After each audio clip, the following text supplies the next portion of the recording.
I'm Nicholas Kuhne, founder of Wunderbrand, and we're going to deep dive into the world of branding, digital marketing, and entrepreneurship. My career includes working with some of the world's top brand and advertising agencies, as well as working at brands like Nando's, MTV, and Comedy Central, where for 20 years I've honed my expertise in building brands in emerging markets. Based here in Oslo, I lecture on digital marketing, helping the next generation of marketers navigate this dynamic world. I'm here to share powerful insights from my own journey and bring you the wisdom of leading voices in branding and marketing from across the globe. Whether you're an entrepreneur looking to scale, a student eager to learn, or a business seeking to elevate your brand, you're in the right place.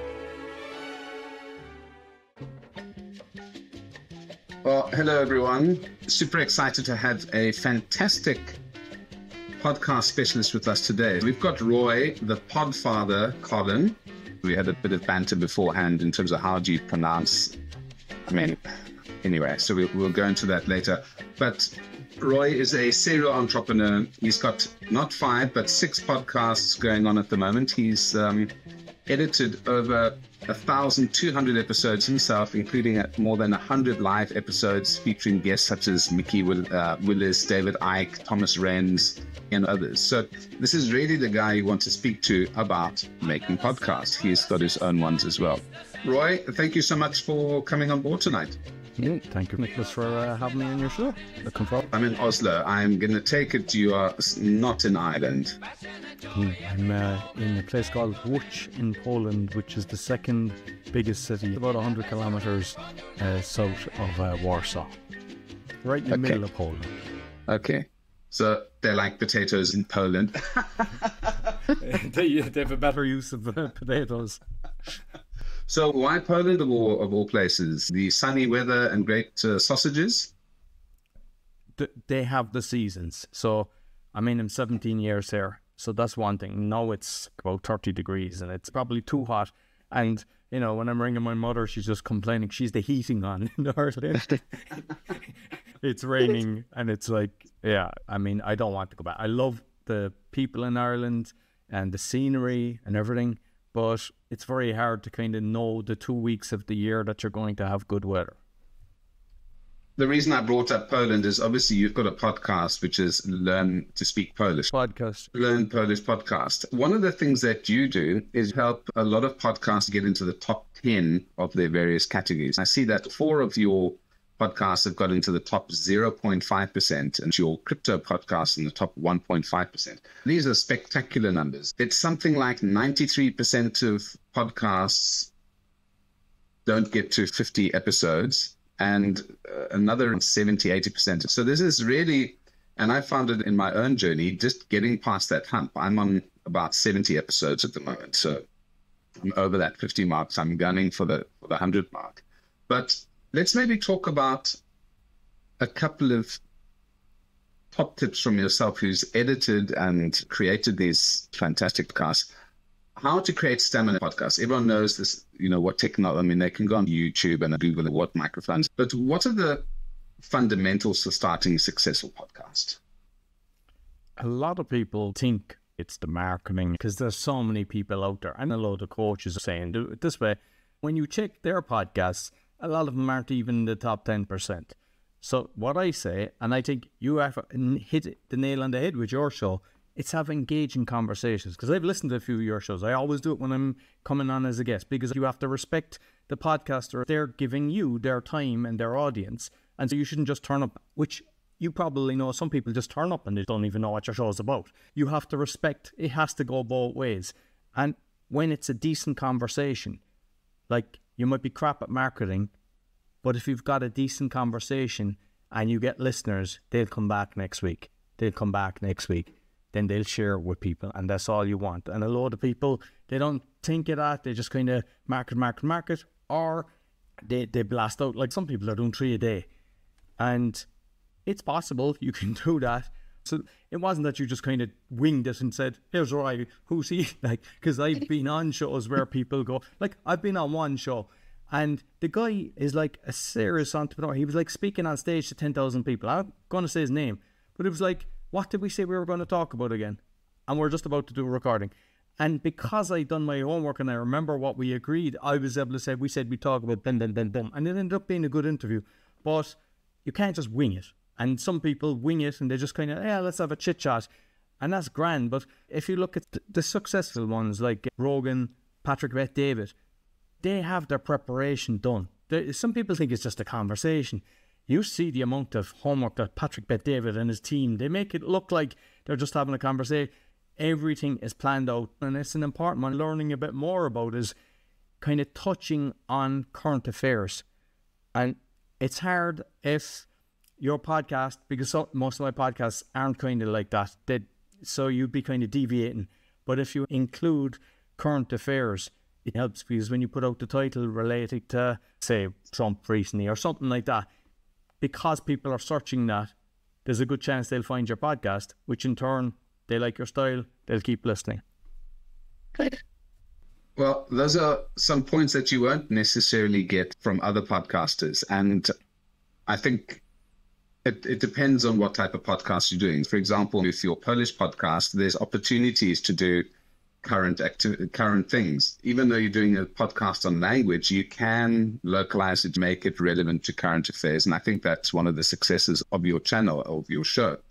But that conversation side is so complex, and it takes time. You can be prepared, but sometimes there's got to be give and take between the host and the guest, because I've had a couple of doozies where I ask a question and they answer it exactly, and it's just straight to the point, or they say, thank you, that's a great question. So they've learned the fundamentals of how to have conversations, but they don't know how to have conversations. And that is so tough as a host, to try and just squeeze anything out of somebody, so that it's not just about, okay, because I've got my questions here.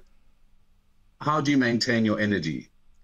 Some people just have no idea. They'll get stuck. And you can see this in some politicians as well. They just get stuck on a question. They're good at detail, but when you ask them a broad question, impossible to answer. A lot of people have their preparation. Like I had one guest, and he basically said, send me the questions. I said, that's not how I work. So he actually prepared the interview, sent me the whole lot, the questions I was to ask, what he was going to answer. When he came on, he wasn't doing the video. I said, first of all, I'm not doing this question thing. He was nervous, but I got him to relax. And it ended up being his favourite interview. The other thing is, everyone's got a different personality. Sometimes people are shy and it takes them a while. So what I tend to do is, I'll ask him, like you did there. It's like, hey, where are you from? How'd you get the poll and stuff like that? Whereas others will just go straight in. People aren't ready for that. When they're talking about where they live or what, something about themselves, they start relaxing because it's simple. That definitely helps. But you might have come across it. You ask somebody a question, they say yes or no. And you're trying to pull words from them. And you learn that. You get better at that. But the other thing is, like I've had people, one guy, he was an internet marketer. And every question I asked, he was a sales pitch. He was constantly trying. One time there was a guy, it was about bugs, because that's a kind of hot topic where, they're trying to make people to eat bugs. And the guy had a bar that was on bugs. He came like ready to fall asleep, or else he just got up, but it was like there was no energy. And I felt in my heart, don't put this up, but I put it up. And when I looked at the analytics after 8 minutes, dropped off to nothing. And I was like, shame on me for actually just kind of compromising thinking. So like that's one thing as well, watch your analytics. I've learned at one stage with the Polish one, I had a guy, he was doing beatboxing, and he did a beatbox for the intro, and I thought, grand, that was my kind of music thing. Eventually I kind of thought, this doesn't really serve me. When I removed it, about 10 people wrote to me, thanks for removing it. Nobody had told me that. So now it's like, some people have like the 30 seconds or the minute, if that's what you feel works for you. But what I've learned is, even recently I was mentioning who my sponsors are, which aren't really my sponsors, they're my partners. I was doing it like that, what my other shows are. And it ended up being like 2 minutes. And I'd go have the interview, and at the end I'd have a shorter version. I was looking and people were skipping. I was like, I'm only 9 people. So now I just start the interview and say, welcome to whatever podcast it is, the speaking, meditation, whatever it is. At the end I'll have my marketing kind of thing. So if people like it, they'll get it. This is a different system that this is Riverside, but I usually use Zoom. And I have the green screen behind me. I have all my podcasts and the QR code. If people like what I'm saying, they'll take a picture and find my social medias. So I'm not pushing it. I know some people insert it in the middle. I don't like when I'm listening to a podcast and they put something in the middle. But if you feel that's for you, I'm not going to knock you. Some people are doing that, and if you think it's right, it's okay. One of the podcasts I listen to, Blind Boy, does his donation pitch halfway through. He says, like, if you like what you're listening to, you can help me. It's a model based on song. I think he does it brilliant, but it's not for everyone. So you just have to find what's for you. One of the things is a lot of people are asking, what's the sweet spot? How long should an interview be? My Polish ones were 5 to 10 minutes. My Awakening sometimes could be over 2 hours. And sometimes you got massive listeners that stay there. If it's good, they'll stay. I know people that do a 30-minute interview. It could be a fantastic conversation and they go, well, time's up. Don't stick to that. I understand why people do it, because there's less time editing, less time doing everything. But if there's value, you're serving your listeners. That's what the whole thing is about, because you give your listeners value. They are appreciating you, which in turn they're listening to you. When you're promoting your own services, they'll go, oh, this guy's good at marketing. This is who I need. They're on the top of your tongue. Or if somebody mentions, hey, I'm looking for a marketer, they think of you and they reach out to you. Well, there's a lot to unpack there, because I want to talk about where to stick ads, the length, and finding your target market. Those are 3 tremendously important things. I don't have any ads on my podcast. I skip every ad that I hear generally when I go into podcast. Like, oh, you son of a bitch, why is this on here? It's just 30 seconds, then I miss 5 seconds and have to go back 10 seconds. So it's a pain in the butt. And I think very often we forget what the consumer is looking for. We need to think sometimes like the consumer, is this going to irritate me? Does it fit in logically with the show? Perhaps in the middle is the best place to put it. You don't want to annoy people in the first 30 seconds. So I've had to also chop and change and cut my intro to be a little bit shorter. In terms of the length, finding the right length for your podcast is quite tough, because they might say 20 minutes is the sweet spot for getting people. Sometimes it might be 40 minutes, but sometimes you could have a 2-hour, like you spoke about one of your podcasts. You don't know until you do it and you figure out the format. And that's why I think a whole bunch of people stop their podcasts after the 3rd podcast, because there's no rule book necessarily. And you've got to figure it out over time. And a lot of folks stop very quickly because you don't get traction very quickly on a podcast. So you won't get 1,000 views, 10,000 views, 1 million views on your first podcast unless you're having an Elon Musk interview. So you've got to have a bit of stamina. You've got to figure out who your target market is and figure out who stays around. And that's where your analytics, as you mentioned, very important. And there are a couple of tools for that. I use Spotify. It's not fantastic, the statistics, but it gives you enough to get an idea. I think I've covered those 3 points. You've covered quite a few important things there. I mentioned maintaining energy, and I discussed some statistics of people giving up real quick and not making it even after the 50 episode mark. You're way past that. You've done over 1,000 podcasts, but 50 is a marathon. I've done so many of these. I'm not getting thousands of listens yet. Am I a failure? Is this work? And it's just about sticking at it. How have you maintained your energy to run 5 podcasts and get them into those top 10 slots?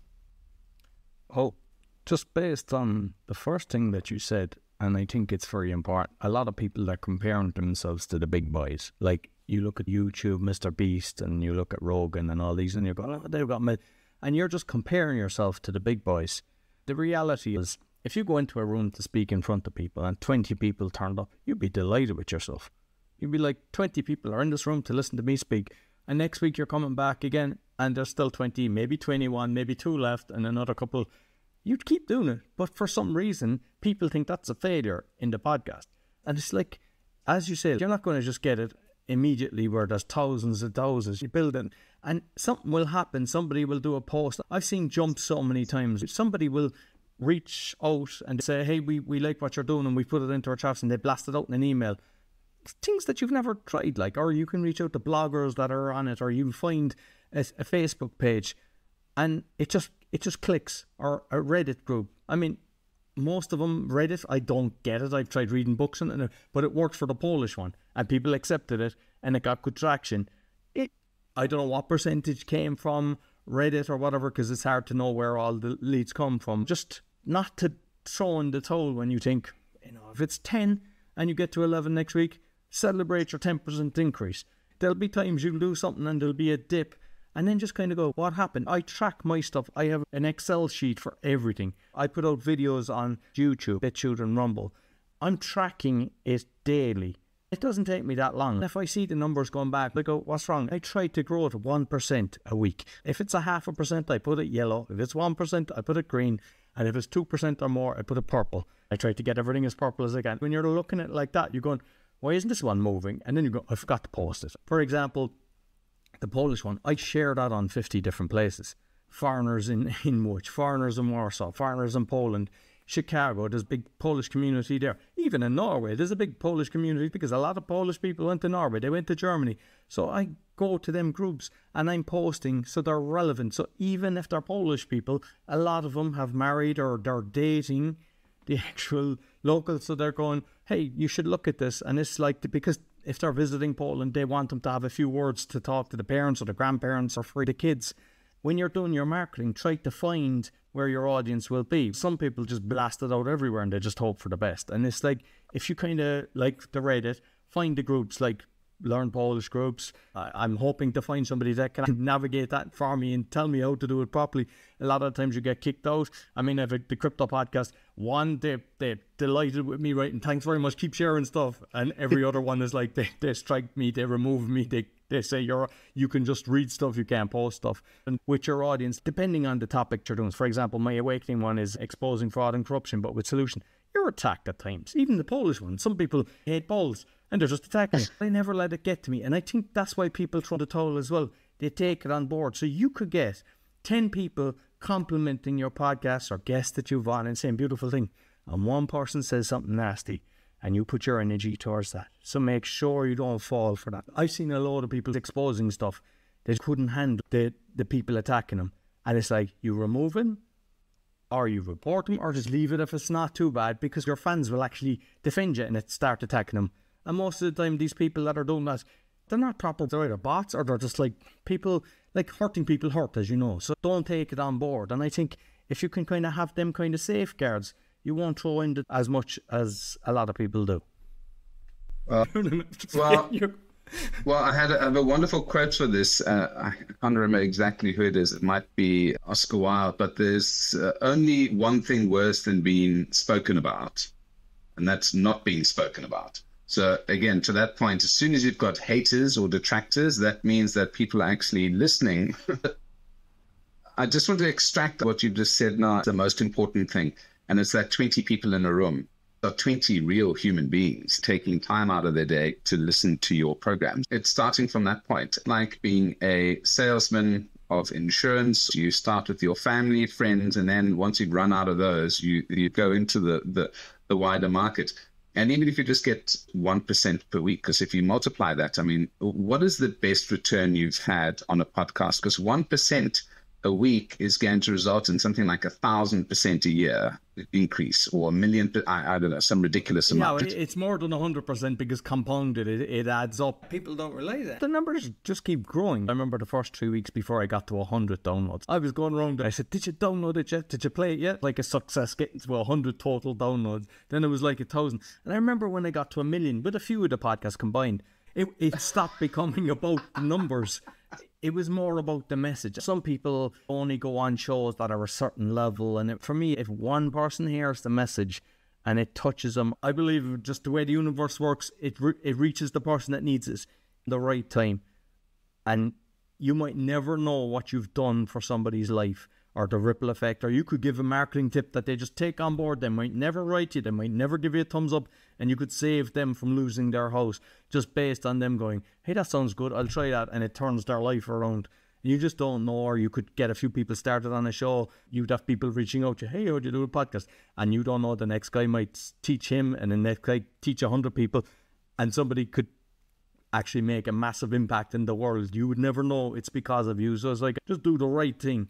And don't be expecting to get reward from it. And same with the numbers. They just come and clients will come and stuff. Don't, not to be pushing it. I think when you do what's right in the world kind of looks after you. When you get guests on your podcast, and I think this is to folks who are trying to become guests on podcasts, I've had some bigger podcasters saying they want to come on the show, and it's just sort of a line, I like your show, please can I be on your show? Or there's a ream of 400, paragraphs. You can see it's copied and pasted, and there's no thought gone into it. And the folks that I've chosen have been the ones who said, hey, Nicholas, I've listened to your podcast. With Alex on XYZ, and I love these points. I would love to be on your show. Even that little bit of personalization and effort makes a huge difference in how you select folks. And this is how I think people who haven't got big numbers or don't have a name behind them can get onto better quality shows. What other tips do you have for folks who are trying to become guests on a show like yours, for example? Well, what you said is important. I've even had one stage where the person CC'd the people, so copied it to hundreds, and then every time the people responded, you're getting their message because they respond to all, and you're going, God, it annoyed people. No. So, like, the best I have seen was one guy, and it was like, he basically said, I liked your podcast. He mentions the stuff, and I know he uses AI for it. You might think that's a bit sneaky, but if you're doing 100 pitches, some people might get a hit rate of 5%. When you're good, you can get 50% of it, but most people don't get that. But he is an AI that mentions, so it could say about your interview with Alex, I like the way Alex said, and you just, because you've got that, you go, hey, this is good. But not only that, he was, and this is important, he was giving a screenshot of a review. I've given you a 5-star review. That's work good. For me, when people do that, I go, okay, I'm appreciating, because like the more 5-star reviews, that definitely helps in the chart. Some people think it's only related to downloads. No, the reviews make an awful difference as well.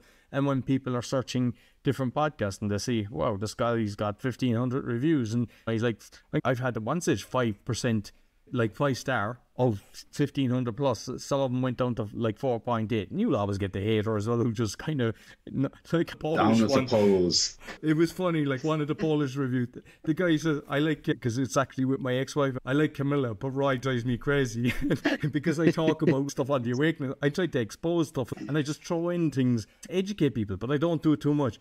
They gave a 1-star review and bash. I just laugh at that. Sometimes I'll share stuff because people engage in what you're putting out there. I got kicked off YouTube with my Awakening podcast because they don't like the stuff I talk about.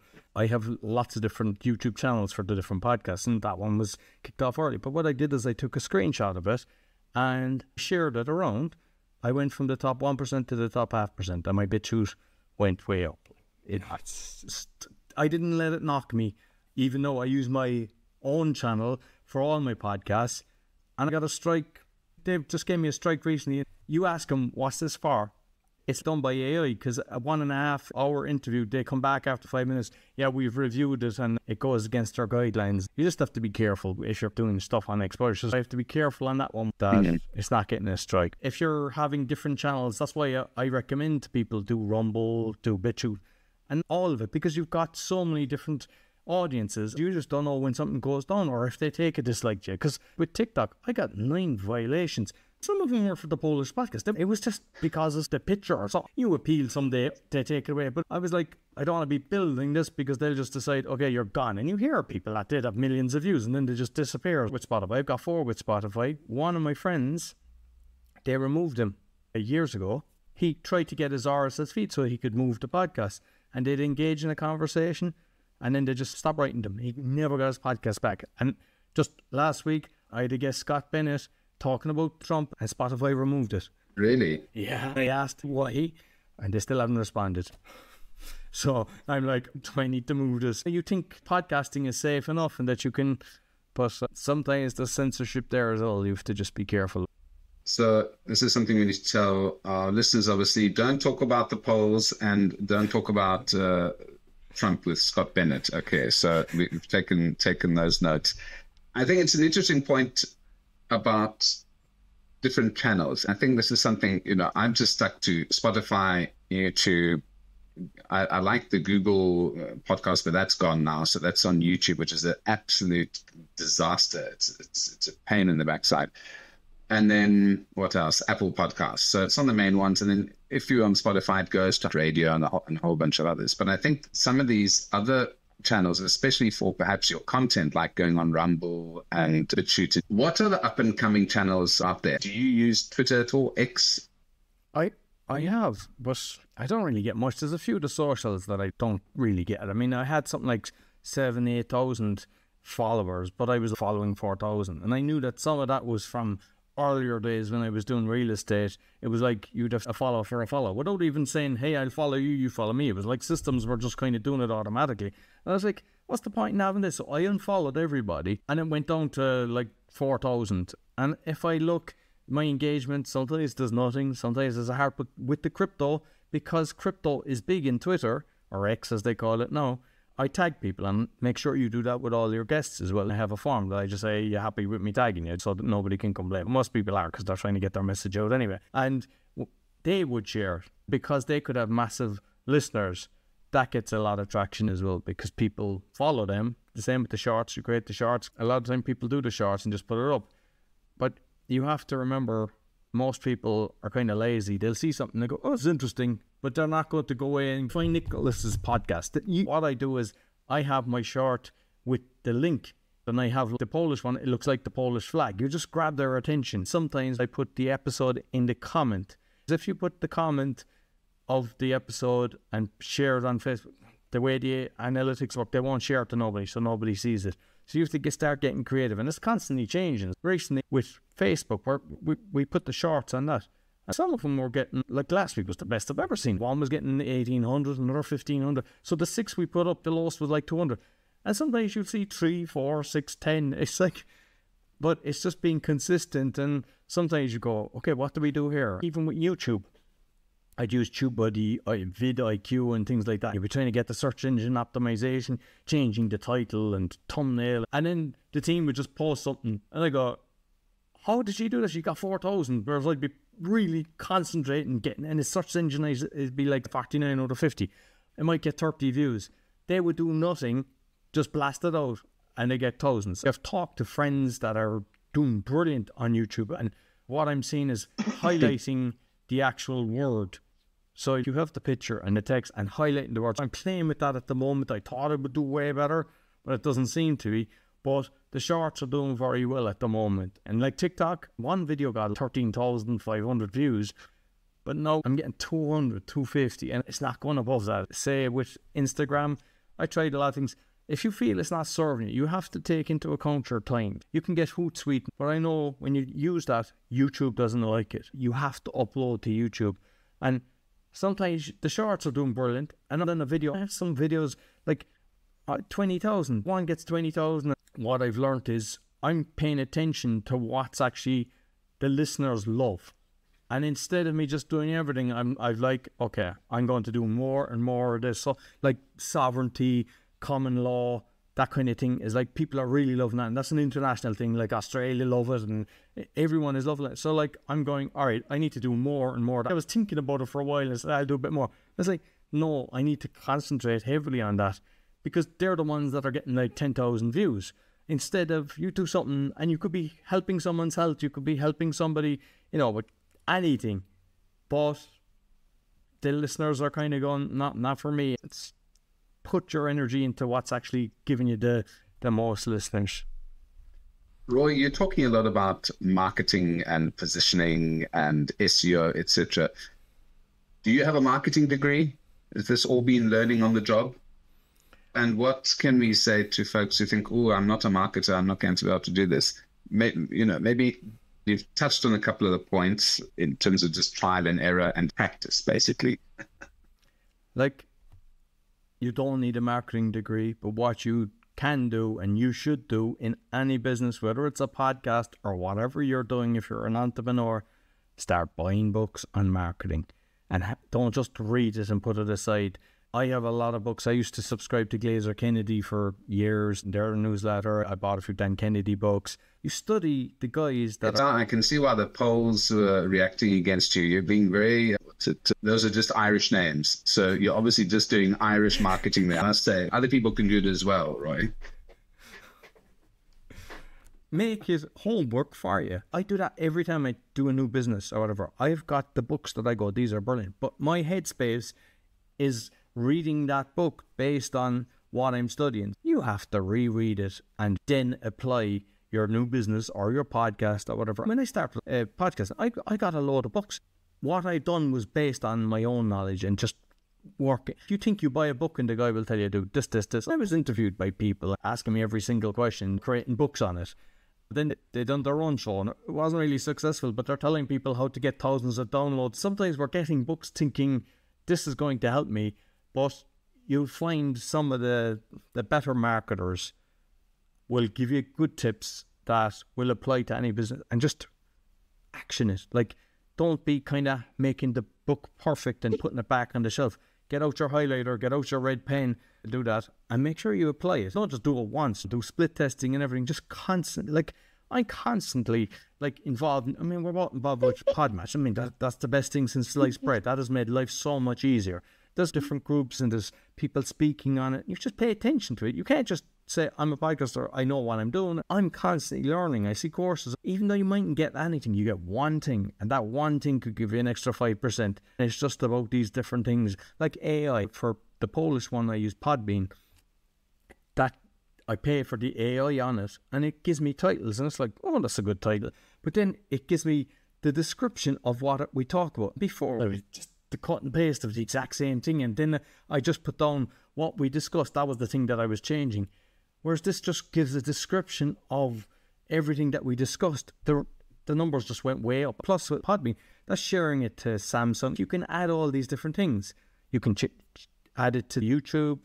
You can add it to Facebook. It's automatically posting it out. If you make it easy like that, yeah. I've had listeners say, hey, I'm listening on this, any chance. It doesn't take you 10 minutes to go in, find the platform. You just add your RSS feed. Once it's added, it's automatically updated. And like some people, I just want to be with, the iHeartRadio, Apple and Spotify. Every time I hear somebody mention one, never heard of that before, I go in straight away and see, what do I need to do to add to it? When you look at your analytics, you'll see that. There is times that you're getting a percentage from a certain platform. So I would recommend adding as many as you can find. I'm only slightly offended because I actually do have a marketing degree. I've only got the one podcast, but what I've seen is that folks, and it's been a lot of the guests that I've interviewed who've got successful podcasts, hardly any of them are marketers. And quite a lot of them that are marketers are not particularly good, except the branding guys. So the branding guys, I'm biased because I'm in branding and design, but the guys who do branding generally have a little bit of an edge. One of the last things I want to touch on is we've spoken about you getting into the top 0.5% of your categories with some of your podcasts. How many podcasts did you have to go through to get these winners? You don't have to be going into the couple of hundreds. You can get there. What I mean is, you've got 6 that are in the top percentile. How many of your other podcasts have crashed and burned? None. Yeah. So it's just been doggedly at it. Well, that's consistency. It's easy to do things, and it's easy not to do it. And it's like, just make sure, for example, when you do the show, that you're sharing it with people. I'm happy to share the episode. I usually say, look, after a month, because you want the audience to come to you. But some people, I give them the video file and they put it on their own YouTube channel. And some people go, why would you do that? It's like, because that audience doesn't know me and they go, I like his style. And you might get 0.5% of their listeners to come your way. So just all these little things, just like, how can I, and just serve and like sharing. For example, loads of times people would ask me different things. I'm constantly sharing different things I'm doing. So then people think of me when they're doing stuff. Like there's others that just keep asking and asking, and eventually you close the door on them because you don't want to be feeding somebody all the time and they never bring anything to the table. But yeah, the amount of people that have said, hey, I just came across this, they think of me because I've helped them so much. And it's like, ooh, this is good. And so I'm like an early adapter with a lot of this stuff. And it's because you kind of give out your help to as many people as you can. There is a small percentage of people appreciate it and they'll think of you straight away.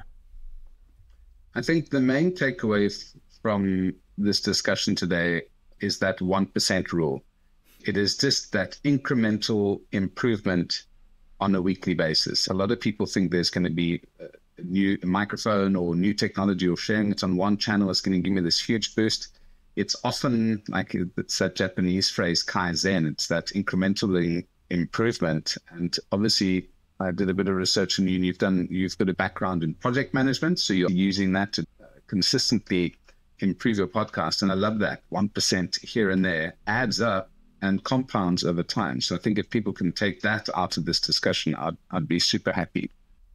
I want to send folks to listen to some of your programs. Where can I send folks to learn a little bit more about Roy and some of your podcasts? myname.com, roycoughlan.com.